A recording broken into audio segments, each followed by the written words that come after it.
पहला पाठ इब्रानियों अध्याय 7 पद संख्या 1 से 3, 15 और 17।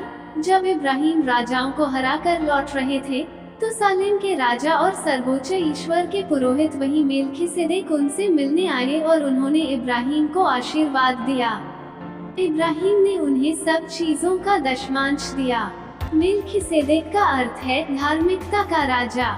वह सालेम के राजा भी है, जिसका अर्थ है शांति के राजा।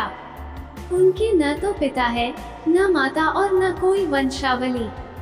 उनके जीवन का न तो आरंभ है और न अंत। वो ईश्वर के पुत्र के सदृश हैं और वो सदा पुरोहित बने रहते हैं। ये सब और भी स्पष्ट हो जाता है यदि हम इस पर विचार करें कि एक अन्य पुरोहित प्रकट हुआ जो मेल्खीसेदेक के सदृश है।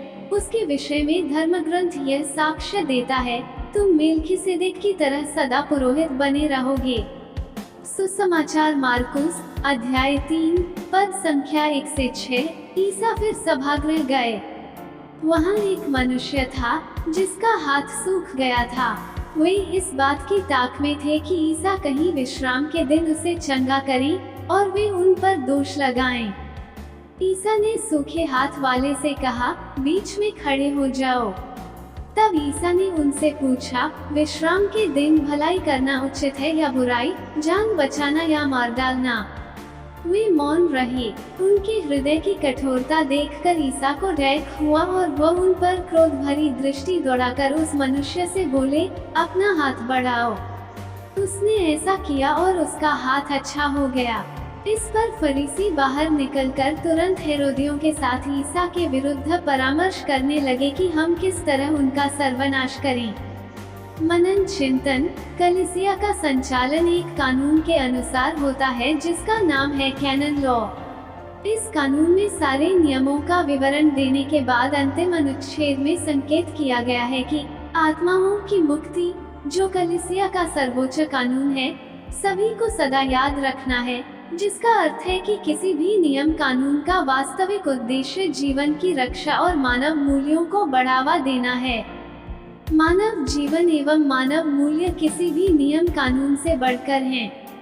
लेकिन कुछ लोग नियमों एवं कानूनों के वास्तविक उद्देश्यों को भूल जाते हैं और उन्हें निर्दोषों को फंसाने या बेवजह परेशान करने का जरिया बना लेते हैं। कानून के रखवाले ही कभी कभी कानून को दूसरों के लिए बोझ बना देते और उन्हें डराने धमकाने के लिए हथियार के रूप में इस्तेमाल करते हैं। आज फरीसियों के साथ साथ हमें भी प्रभु यीशु याद दिलाते हैं कि नियम मनुष्यों की भलाई के लिए बने हैं, और सबसे बड़ा नियम जिसका सभी को पालन करना है वह है अपने ईश्वर और पड़ोसी को प्यार करने का नियम। यदि हम इस नियम का पालन करते हैं तो सबका भला होगा और हम ईश्वर के प्रति वफादार बनेंगे। यदि कोई नियम लोगों का भला नहीं करता, ऐसा नियम व्यर्थ है। यदि कोई नियम जीवन की रक्षा की बजाय उसका विनाश करता है तो ऐसे नियम से छुटकारा पा लेना ही बेहतर है।